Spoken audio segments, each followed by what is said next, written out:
नमस्कार दोस्तों, मिस्टर शून्य चैनल में आप सभी का स्वागत है।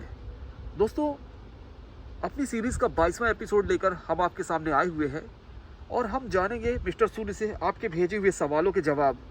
मिस्टर शून्य, आज का पहला सवाल ये है, लोग धार्मिक गुरुओं को ढोंगी क्यों कहते हैं? मनुष्य की जो चेतना का स्तर होता है उसी के अनुसार मनुष्य अपने धार्मिक गुरुओं को समझ पाता है। यदि ये नहीं कहा जा सकता कि सभी प्रकार के जो धर्म के मार्ग पे सभी प्रकार के जो मनुष्य चलते हैं वह पूर्ण तरीके से ज्ञानी ही होते हैं, लेकिन हाँ, उसमें से बहुत सारे ऐसे होते हैं जो जिनको बहुत सारा ज्ञान होता है, लेकिन सामान्य मनुष्य उनके ज्ञान को पहचान नहीं सकते। ये उसी प्रकार से आप बात कर रहे हैं कि एक अंधे व्यक्ति को आँख वाले की दुनिया नहीं समझ में आएगी, उसी प्रकार आप सांसारिक मनुष्यों से आप आध्यात्मिक लोगों को पहचानने की आशा नहीं रख सकते हैं।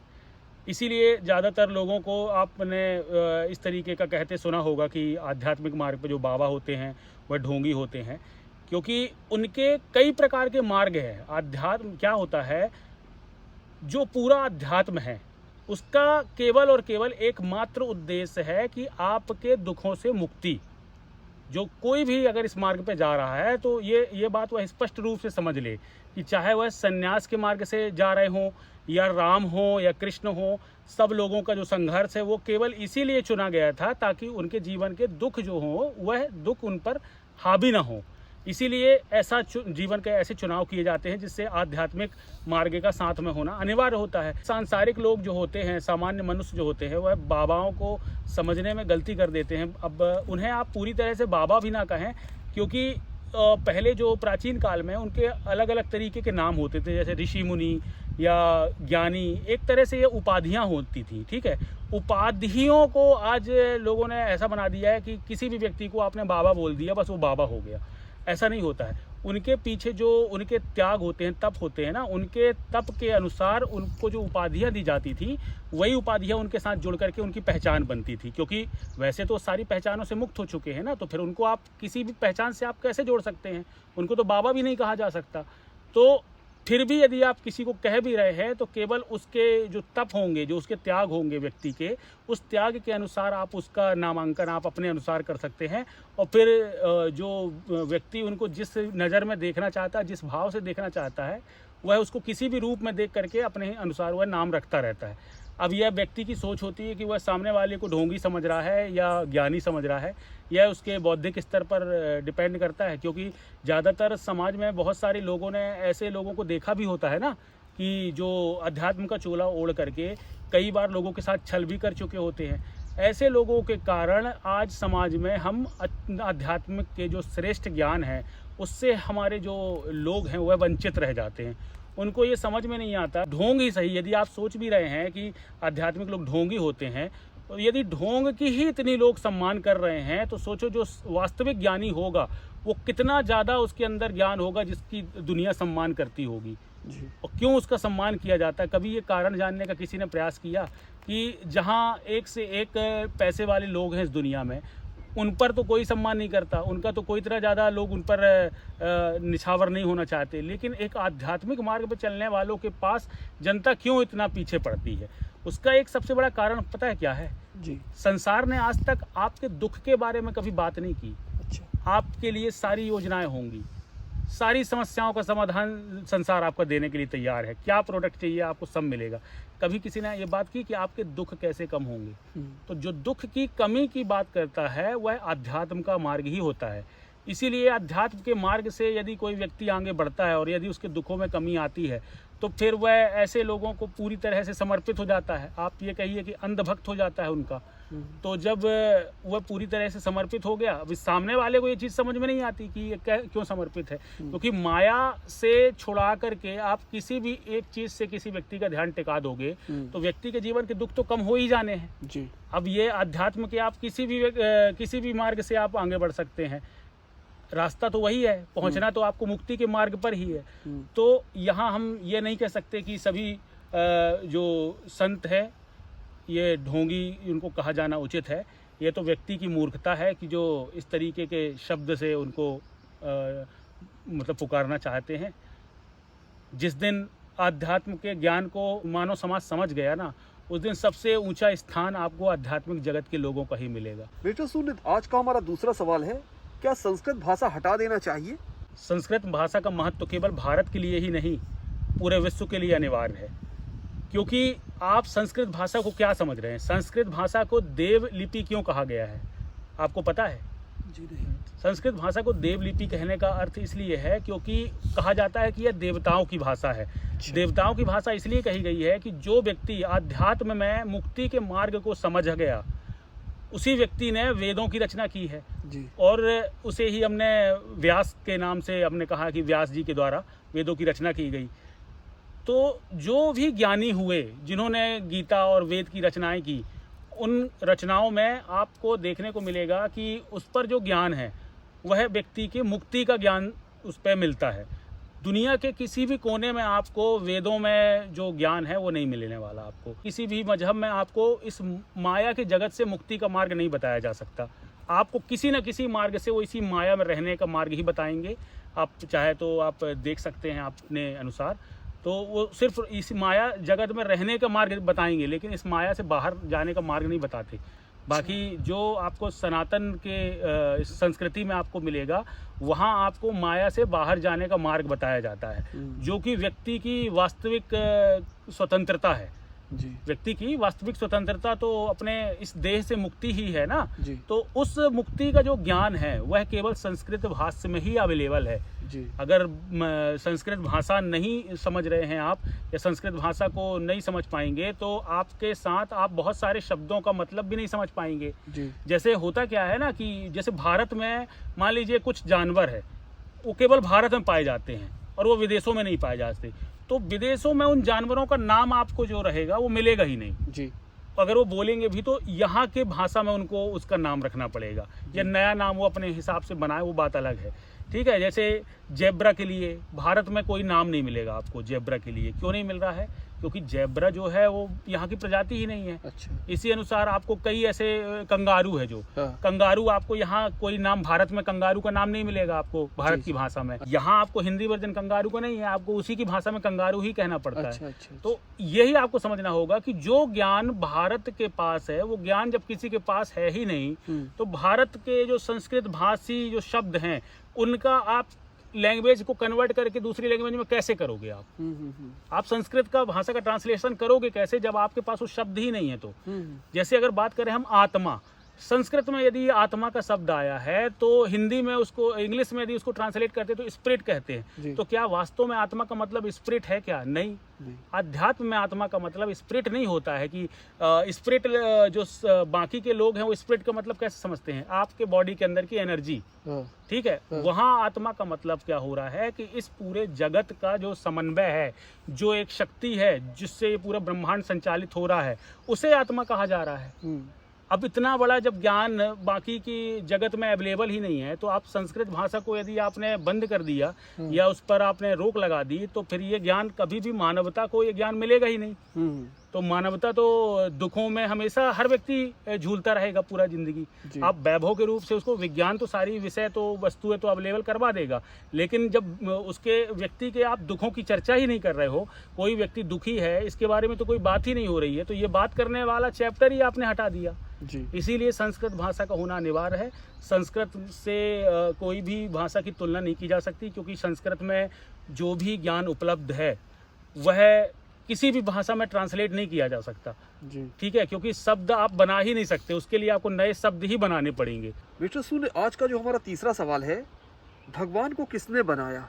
बहुत सारे भगवानों के विषय में आपको सुनने को मिलता है, लेकिन यदि वास्तविक रूप से जिसका भगवान जिसे माना गया है वह तो शून्य चेतना को ही भगवान का रूप कहा गया है। मतलब जब संसार में कुछ नहीं था तब जो तत्व मौजूद था उसे हम भगवान के रूप में मानते हैं। भगवान वह सत्य है जो आपके चेतना कह सकते हैं, कॉन्शसनेस, उसी कॉन्शसनेस को ही हम भगवान कहते हैं। ठीक है, और भगवान का कहने का मतलब ये नहीं है कि भगवान किसी मनुष्य को नहीं कह सकते। हम मनुष्य भी भगवान हो सकते हैं, लेकिन जो मनुष्य अपनी चेतना से अपने आप को संचालित करता हो उसी को भगवान कहा जाएगा। जो अपने शरीर के भाव से संचालित हो रहा है, जो अपनी इंद्रियों से संचालित हो रहा है, उसे भगवान नहीं कहा जा सकता, उसे तो आप पशु योनि ही कहेंगे। क्योंकि इस जगत में जितने भी शरीर हैं केवल और केवल उनको प्रकृति का संचालन करने के लिए ही बनाया गया था। इसके अतिरिक्त जो मनुष्य है, मनुष्य एक ऐसा मतलब मनुष्य के पास एक चेतना रूपी तत्व है जिसके कारण मनुष्य ये सवाल पूछता है कि भगवान है क्या। भगवान का रूप जो है ना वो दो तरह से मानते हैं लोग, एक साकार रूप में, एक निराकार रूप में। तो दोनों तरह की भगवानों की यदि मैं चर्चा करूं तो जो निराकार रूप है भगवान का, उसे तो कॉन्शसनेस कहा जाएगा। कॉन्शसनेस वाले भगवान को किसी ने नहीं बनाया, क्योंकि कॉन्शसनेस ही खुद स्वयं जगत है, उसी के द्वारा पूरे जगत की उत्पत्ति हुई है, तो उसे तो अपन नहीं कह सकते कि उसे किसने बनाया। हाँ, लेकिन जो आपके साकार रूप में जो भगवान आपको देखने को मिलते हैं, जैसे राम हुए, श्री कृष्ण हुए, तो ऐसे भगवानों का जन्म जो है इसी प्रकार हुआ जैसे सामान्य मनुष्य जन्म लेते हैं, ठीक है। लेकिन उनके ज्ञान के कारण उन्होंने एक ऐसा अपना जो दृष्टिकोण है उन्होंने ऐसा विकसित किया जिसे आप विष्णु का अवतार कहते हैं। विष्णु का अवतार इसलिए उन्हें कहा जाता है क्योंकि उनका दृष्टिकोण न केवल अपनी आंखों से दुनिया देखना, बल्कि इस जगत की भावनाओं का सम्मान रखते हुए धर्म के साथ आगे बढ़ रहे थे, इसीलिए उनको हम विष्णु अवतार कहते हैं। अगर आप बोलें कि जो इस जगत की उत्पत्ति कैसे हुई, तो इस जगत की उत्पत्ति भगवान की इच्छाओं से हुई। इच्छाओं के कारण ही इस जगत का पूरा जो भी आप देख रहे होंगे सब किसी न किसी व्यक्ति की इच्छा ही छुपी होगी या किसी न किसी कॉन्शसनेस की इच्छा ही होगी, उसी कारण से ये पूरा जगत बनता जा रहा है। आप एक गाड़ी का भी आविष्कार कर रहे हैं तो कहीं ना कहीं वो इच्छा ही तो है किसी की, तो इच्छा के कारण ही नई गाड़ियाँ बन रही हैं, नए चीज़ें बनती जा रही हैं। तो हर जो भी क्रिएशन आपको मिलेगा संसार में, भौतिक जगत, उसके पीछे किसी की इच्छा ही है। और ये किसी मतलब कॉन्शसनेस, जो कॉन्शसनेस होती है उसकी इच्छा के कारण ही इस जगत का निर्माण होता है। उसी को हम कहते हैं कि भगवान एक तो स्वसंचालित सत्ता है और एक दूसरा जिसको साकार रूप कहते हैं। तो उनके आप देह को आप कह सकते हैं कि सामान्य मनुष्यों के अनुसार उनका देह प्रकृति जगत में आता है और उसी के अनुसार उनकी मृत्यु होती है और उसी के अनुसार वो चले जाते हैं। लेकिन उनके अंदर जो चेतना रूपी तत्व होता है वो ब्रह्म से कनेक्टेड होता है, सीधा सीधा उनका ब्रह्म से संबंध होता है, इसीलिए हम उन्हें अवतार कह देते हैं। यदि भगवान की पूरी उत्पत्ति का कारण जानना चाहेंगे तो भगवान को शून्य तत्व कहा गया है। मतलब शून्य की तो उत्पत्ति होती ही नहीं ना, शून्य की उत्पत्ति नहीं होती। शून्य का सीधे आप उससे विपरीत वाक्य कह सकते हैं। शून्य का विपरीत क्या होता है? एवरीथिंग। शून्य का मतलब होता है नथिंग। जब कुछ नहीं है तब भगवान है, और जब सब कुछ है तो भी भगवान है। मतलब उन्हीं के द्वारा जब कोई कार्य उत्पन्न हो रहा है, पूरा जगत की उत्पत्ति भगवान से ही हुई है, तो शून्य तत्व से ही एवरीथिंग बनता है। इसीलिए वो कहा जाता है कि जब भगवान होंगे तो भगवान की उत्पत्ति का कारण आप नहीं बता सकते, क्योंकि शून्य की उत्पत्ति का कोई कारण नहीं है। शून्य अपने आप में निर्गुण सत्ता है, निर्गुण जिसका कोई गुण नहीं है, निर्विशेष सत्ता है जिसकी कोई विशेषता नहीं है, और जिसका कोई रूप नहीं है, निरूप सत्ता है। इसीलिए यह कहा जा सकता है कि भगवान की उत्पत्ति का जो कारण है, जगत की उत्पत्ति का कारण बताया जा सकता है, लेकिन भगवान की उत्पत्ति का कारण बताना असंभव है, क्योंकि उसकी उत्पत्ति केवल और केवल शून्य तत्व से होती है और शून्य में ही समा जाती है। मिस्टर सूर्य, आज का चौथा सवाल है, क्या बुरे लोगों के साथ बुरा व्यवहार करना चाहिए? संसार में अच्छे और बुरे लोग नहीं होते, यह तो मनुष्य की विचारधारा होती है कि किसी जगह पर किस तरह के व्यक्तियों को आप बुरा कह रहे हैं। कई जगह पर ऐसे कार्य हैं जिन्हें हम किसी भी देश में गैर कानूनी मानते हैं तो उन्हें वहाँ बुरा कहा जाएगा। फिर किसी और देश में आप जाएंगे, वहाँ उस कार्य को गैर कानूनी नहीं कहा जाता, तो वहाँ उस कार्य के लिए बुरा नहीं कहा जाएगा। तो यहाँ बात किसी के अच्छे और बुरे होने की नहीं होती है। यहाँ आप ये मानिए कि किसी भी व्यक्ति के साथ आपको जब भी आप न्याय करें तो आपको सत्य देख कर के ही किया जाना चाहिए।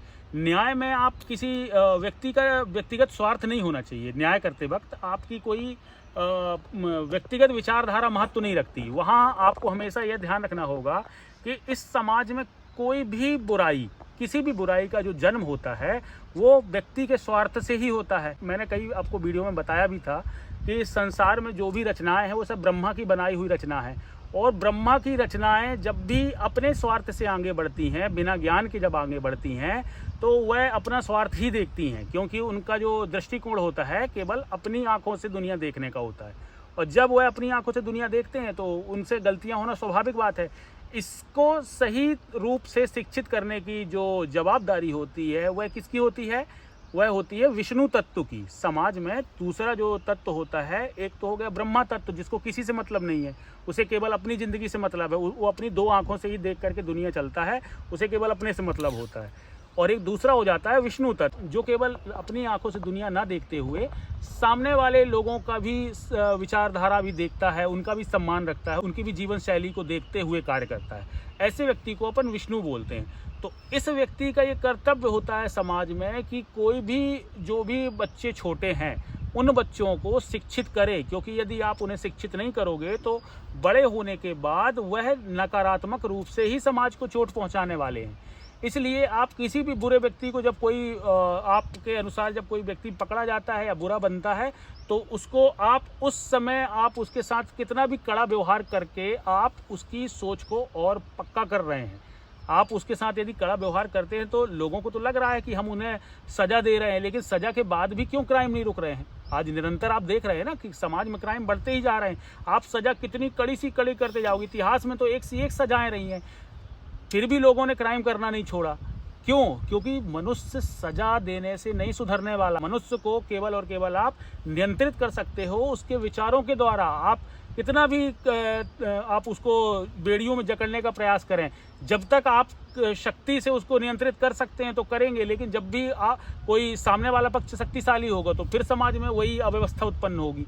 इसीलिए समाज के प्रत्येक बच्चे को शिक्षित करना विष्णु का कार्य होता है। विष्णु का अर्थ होता है जो भी लक्ष्मीपति होते हैं, जो भी लक्ष्मी कमाने वाले लोग होते हैं, वही लक्ष्मीपति कहलाते हैं समाज में। तो उन व्यक्तियों का यह कार्य होता है कि समाज के किसी भी तबके के बच्चे को अशिक्षा से मतलब अशिक्षित ना रहने दिया जाए। यदि आप उनको शिक्षा दिलवाएंगे तो निश्चित रूप से आने वाले समाज में हम बुराई से लड़ने के लिए एक अच्छे भविष्य का निर्माण कर सकेंगे। मिस्टर सुन, आज के एपिसोड का हमारा आखिरी सवाल है, दुनिया में भ्रष्टाचार क्यों बढ़ रहा है? किसी भी समाज में भ्रष्टाचार के बढ़ने के लिए केवल मनुष्य का स्वार्थ ही जिम्मेदार होता है। आपने देखा होगा जहाँ भी मनुष्य की विचारधारा केवल अपने लिए जीने की होती है, जहाँ भी लोग इस तरीके की विचारधारा से आगे बढ़ते हैं तो वहाँ आपको भ्रष्टाचार देखने को मिलेगा। आप पाकिस्तान का उदाहरण देख लीजिए। आपको पाकिस्तान की जो हालत देख करके समझ में आ रहा है, क्योंकि वहाँ ज़्यादातर लोग अपना स्वार्थ देख रहे हैं। केवल वहाँ के जो पॉलिटिशियन हैं कि वो भी अपना स्वार्थ देखते नज़र आ रहे हैं। तो जहाँ जहाँ आपको अपना स्वार्थ देखने वाले व्यक्ति मिलेंगे वहाँ आपको यही भ्रष्टाचार बढ़ता मिलेगा। अब मैंने जैसे आपको पहले बताया था वीडियो में कि मनुष्य जो होता है वह 3 कैटेगरी में आता है। एक तो ब्रह्मा की दुनिया जो देखता है, ब्रह्मा के अनुसार जो शरीर बनता है वह केवल अपनी आंखों से दुनिया देखता है। सेकेंड लेवल पर वह जाता है जब वह दूसरे का भाव भी समझता है, उसको हम विष्णु का अवतार भी बोलते हैं या विष्णु की तरह दुनिया देखने वाला व्यक्ति कहते हैं। तीसरा जो होता है वो शिव की तरह दुनिया देखता है, मतलब उसके लिए सारी चीज़ें निगेटिविटी और पॉजिटिविटी इस दुनिया में सब चीज़ें उसे मतलब एक्सेप्ट करने का हृदय उसके अंदर होता है। तो ये 3 कैटेगरी के लोग होते हैं समाज में। यदि समाज में केवल ब्रह्मा वाली कैटेगरी के मनुष्य बढ़ेंगे, समझ लीजिए आप, यदि ब्रह्मा वाली कैटेगरी के मनुष्य समाज में बढ़ेंगे तो उस समाज में भ्रष्टाचार बहुत तेजी से बढ़ेगा। इसीलिए कहा जाता है कि विष्णु की शिक्षा दी जानी अनिवार्य है। मतलब प्रत्येक व्यक्ति को ये सिखाया जाना चाहिए समाज में कि आप अपने स्वार्थ से ज़्यादा प्राथमिकता सामने वाले व्यक्ति के हितों को दें। यदि ये भाव बच्चों के अंदर होगा तो ये विष्णु वाली मानसिकता बढ़ेगी बच्चों में, और ये मानसिकता यदि आप बच्चों के अंदर बढ़ा रहे हैं तो निश्चित रूप से आपका जो सोच है वो दूसरों के भला करने की होगी। तो फिर यदि आप दूसरों के भला करने वाली सोच रख रहे हैं तो कोई आपका भला करने की भी सोचेगा जी। तो इस प्रकार यदि समाज चलेगा तो बच्चों के अंदर ये जो ऐसी सोच नहीं होगी, और फिर अगर ऐसे बच्चे किसी भी पदों पर नियुक्त होते हैं तो वह अपने भ्रष्टाचार नहीं करेंगे अपने पदों पर, वह फिर अपने कार्य को महत्व देते हुए अपने कर्मों को धर्म समझ के काम करेंगे। तो इस प्रकार की सोच से ही आप समाज में भ्रष्टाचार रोक सकते हैं। मिस्टर सूर्य, आज आपने सारे सवालों के जवाब बहुत ही सरलता से दिए। हम आशा करते हैं अपने सभी दर्शकों से कि वो सारे जवाबों से संतुष्ट होंगे। आज का एपिसोड हम यही समाप्त करते हैं। नमस्कार।